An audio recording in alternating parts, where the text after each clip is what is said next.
وململاتي مركي كان استعمالها كان كوده سأوجدين كان لوس كان يعني استعمالها سكر يرو ليه waxaan ku cunaa rootiga ku cunaa haweenkii iyo caanaha iyo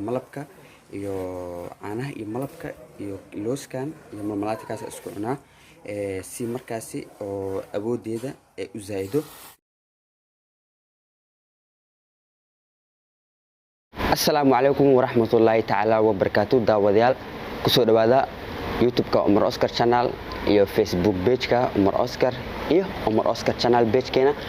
walaal haddaad intaas ku cusub tahay fadlan na soo booqo hanaga tagin, waan ku jecelnahay. waxaan rabnaa inaan kuu faa'iideeyno waxyaalo badan oo adiga ka maqan. Okay, sida title-ka aad ku soo aragtay waxaan rabaa inaan ka hadlo laba mowduuc oo ku saabsan waxa keena biyo-bax degdeg ah iyo sida aad adiga ugu hortagi lahayd. ogaa daawade muuqaalkani wuxuu toos markaasi u saacidayaa dadka qaba xaasaska. Okay, faa'iidooyinka aniga markaasi aan ku soo gudbi doono waxa kamid ah hadaad tihid laba xaasle ama saddex xaasle ama afar xaasle hadaad tihid muuqaalkani ama hal xaasle hadaad tihid muuqaalkani aad iyo aad ayuu faa'iido ku leeyahay. fadlan muuqaalkani la wadaag asxaabta kale oo adiga kula mid ah ama daneynaya inay wax badan ka ogaadaan. Okay, daawade haddaan guda galno waxaa jirto waxyaabo badan ee ragga markaasi ay ka cawadaan. Okay, ragga waxay ka cawadaan biyo-bax degdeg ah. Okay, dad qaar ayaa markaasi ka xishooda bulshada dhexdooda horta waxyaabaha caafimaadka ama waxyaabaha cilmiga ah inaad ka xishootid ma ahan, waa inaad markaasi aad gudbisaa.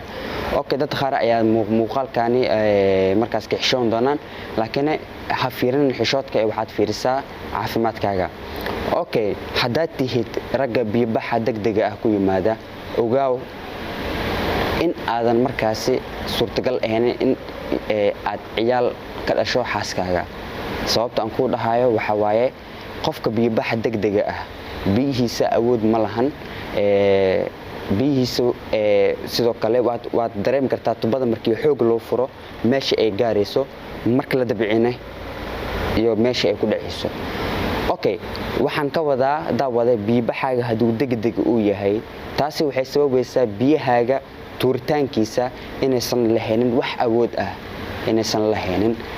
Okay, tusaale markaan ku dhahayo qofka biyo-baxa degdega ku yimaada ilmo ma helo, markaan ku dhahayo ilaahay xaggiisa waa gooni, laakiin ilaahay subxaanahu wa tacaala dadaal ayuu ku yiray.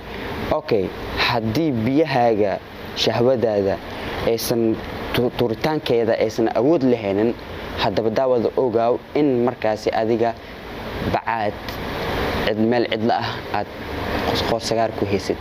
Okay, haddii tusaale ahaan marwadaadi ay xilliga caadada ay ka dhaqato aad jamaaca ugu tagaysid oo kale, markaasi ilaahay subxaanahu wa tacaala wuxuu yiri miinka uu furan yahay, waxaana laga yaabaa markaasi ay tahay mid ilaahay subxaanahu wa tacaala noo sheegay, qur-aanka noo sheegay, xadiista noo sheegay in naagta markay caadada ay ka dhaqato isla markaasi hadduu ninka ragga jamaacada ugu tago in ilaahay subxaanahu wa tacaala wad uu ka siinayo, laa shaki miinka uu furan yahay. Okay, haddaba waxaa dhacda shilalkaasoo ah ragga badan isweydiiya. Okay, haddii biyahaaga degdega uu ku baxaayo, ogaaw miinka biyahaaga toos uma aadayo.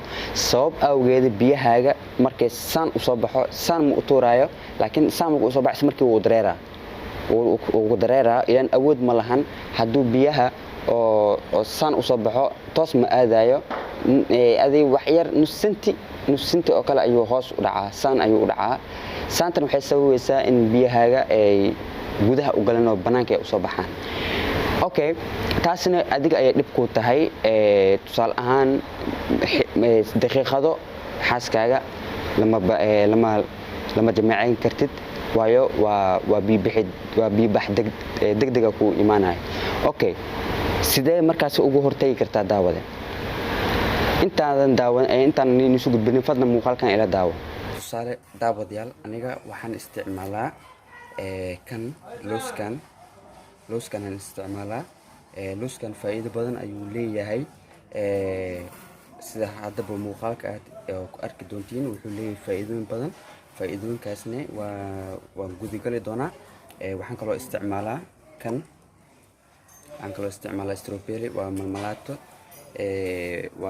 waa malmalaati marka kan aan isticmaalaa kan koodhe saa u jeedin kan iyo looskan ayaan isticmaalaa sokor yar uu leeyahay waxaan ku cunaa rootigaan ku cunaa haweenkii iyo caanaha iyo malabka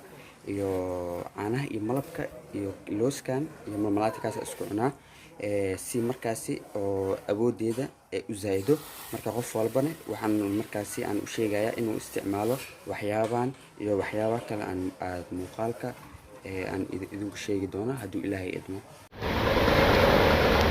saad u soo aragteen looska iyo malmalaatigaasi wax badan ayuu ka saacidayaa sida anigaba oo kale aniga aan isticmaalo. daawada adigna waxaan kula talin lahaa inaad isticmaashid caafimaadkaaga u roon yahay xubinta tarankaaga u roon yahay xaaskaaga u roon tahay. okay sidee markaasi marxaladaas aad ugu gudbi kartaa? haddana waxaan gali doonaa faa'iidooyinka ama waxyaabaha kaa yaraynaya ama aad ka maarmi kartid. okay daawade marka ugu horeyso waa inaad adiga haddaad tihid ragga biibaxa degdega ku yimaada waa inaad markaasi isticmaashaa looska, caanaha, malabka iyo afakaadha. intaasba waa ku muhiim haddaad xaas la tihid. okay waxaad yeelaysaa tusaale caanaha booraha, caanaha lo'da iyo caanaha geelka kuma dhahayo waayo caanaha geelka iyo lo'da malabka haddaad ku darto iyo looska iyo afakaadhaha haddaad markaa isku shiidid waxaa laga yaabaa in calooshaada ama cudur kale ay ku keenaan. waxaa soo gadanaysaa caanaha booraha ama caanaha gasacyada ku jira ayaad soo gadanaysaa.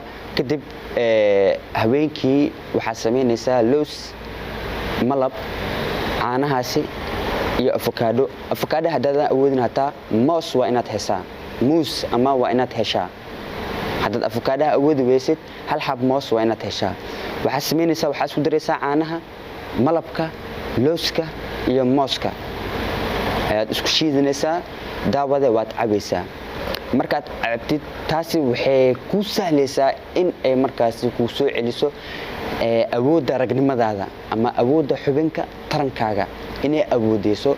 waxay kaloo awood ay u leedahay daawade in biyahaaga ee turistooda ay noqdaan mid xawaari ah ee aad u awood badan kana caafimaad badan markay adiga xilligii aad ku jirtay biibaxa degdega ah. biyahaasi oo hadda waxyaan ku sheegayo markaad isticmaashid biyahaasi waxay awood u yeelaysaa xaaskaaga. waxay kaloo awood u yeelanaysaa in ay toos u gaarto miinka. waxaa laga yaabaa isla haweenkaasi in ilaahay subxaana wa tacaala uu u wad khayr qabo inuu ilaahay kaa siiyo. haddaba daawada ku dadaal inaad isticmaashid waxyaabaha aniga hadda aan soo sheegay oo ka mid ah looska, malabka, afakaadhaha ama mooska midkaad heli kartid iyo caana booraha isku shiido cun. okay sidee ugu fudud marka intaas ma awoodid waxaad samaynaysaa sida muuqaalkii aad ku soo aragtay looskii malmalaatigii ayaa soo gadanaysaa. xamarweyna lagu gadaa dhanka hilibka markii meesha hilibka aad joogtid oo doorada lagu gado meelaha oo waxyaabaha oo dibadda laga keen lagu gado ayaad ka arkaysaa. kaas ayaad subaxdii rooti ku cunaysaa. markaad rooti ku cuntid caana ayaad qasinaysaa, malabka ku darsanaysaa, waa cabaysaa. waa haddaadan shiiditaankii waxaas aadan awoodin geedkaasi malabka strawberry-ga strawberry-na waa jira asiga oo waxna wuu jiraa canab ah. looskana waa inaad isticmaashaa looska sokorta leh waa inaad isticmaashaa. haddaad isticmaashid insha allah biidnillaahi kariim waad iloobi doontaa biibax ama niyadjabka markaasi kugu jira insha allah waad iloobi doontaa.